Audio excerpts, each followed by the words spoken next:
This is my 1996 Ford F-250 Powerstroke Diesel 7.3 liter with the Supercab, which is an extended cab of this vintage in Ford.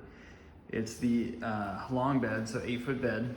It's 4-wheel drive, and it has a little over 75,000 original miles on it.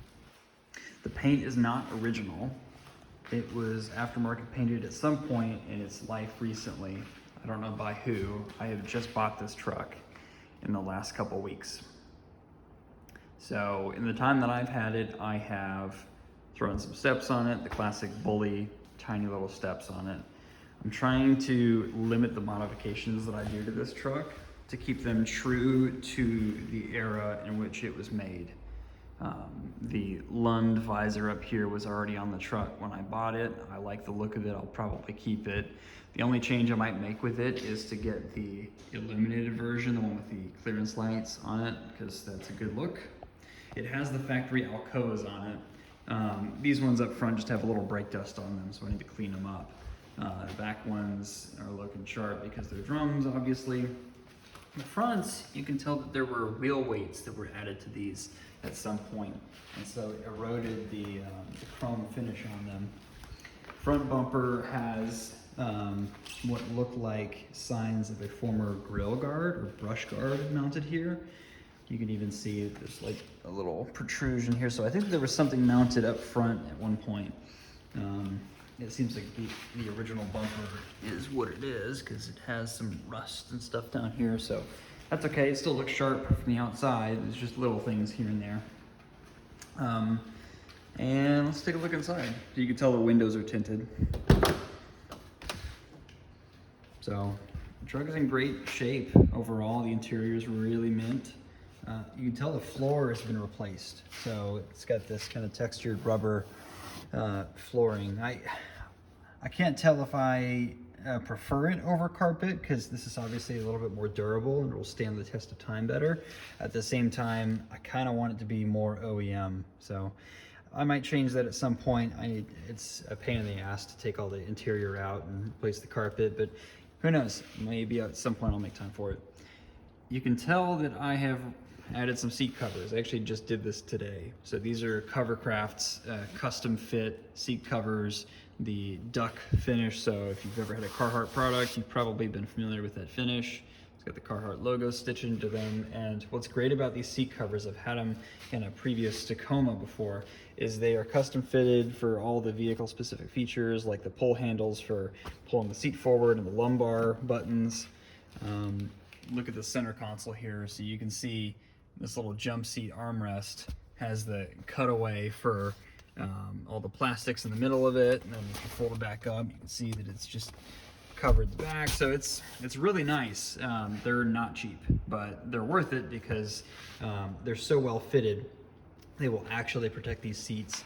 They're hydrophobic, so if you pour a drink on them or something, it'll bead right off. They're great. Easy enough to take off if you really want to wash the entire things. Otherwise, you can clean them on the seats too. The most noteworthy thing about this truck is it is the 5-speed, or the 4-speed with overdrive. I guess some purists might correct me on that. But to my knowledge, the interior is all original with the exception of that flooring. Only a few minor things on the dash. Other than those, the interior is basically perfect, except for we all know that older Ford models of this era had issues with the steering wheels basically disintegrating, and so I've added the steering wheel cover.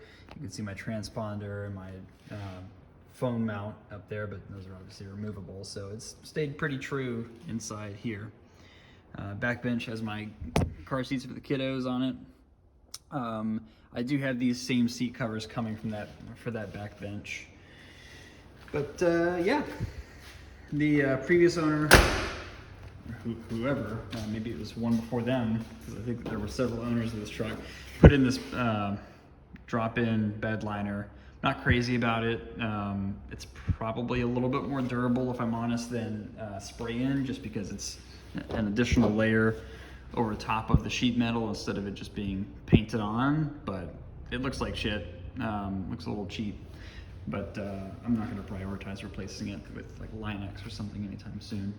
The only damage that you can really see on the outside is if you're driving behind the truck, you can see that the tailgate has some like warping through it, but I mean, from 20 feet away, you're really not going to notice that unless you're looking closely. The bulkhead also has some denting. It looks like the back of the cab has it too, but I mean, overall, the truck is in really, really great shape.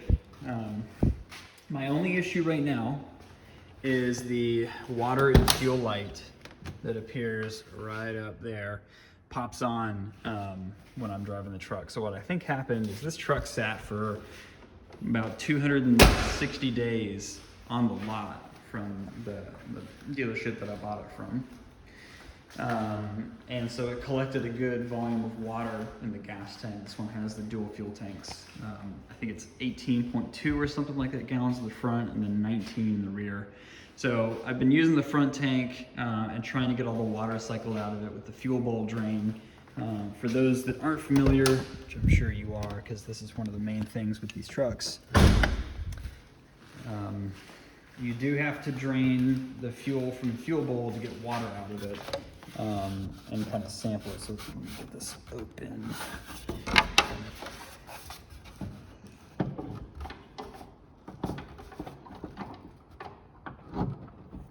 I'm having so much trouble with that. Okay.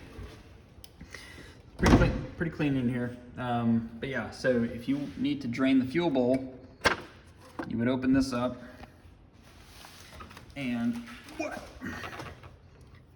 this is the fuel filter housing with the fuel bowl. And if you need to empty it, you take this little yellow lever and you move that. It pivots at a center point like in here. So you move it like this, you just rotate it, and it'll be pointing at about 9 o'clock on these OBS trucks. Don't make the mistake of thinking that you adjust that the same way that you do on the later 7.3s, because the lever is positioned at a different spot on the fuel bowl than it is on the later truck. So I think it starts off at 9 o'clock on the newer trucks and you open it at 12 o'clock. And so for these, it starts at 6 and you open it at 9. But yeah, that's my 96 Ford 7.3 liter Powerstroke truck. Oh, one more thing. I added these badges. Purists might hate me for it, but you gotta represent Powerstroke. It originally had just the F-250 badges that said XLT on it. Fuck that.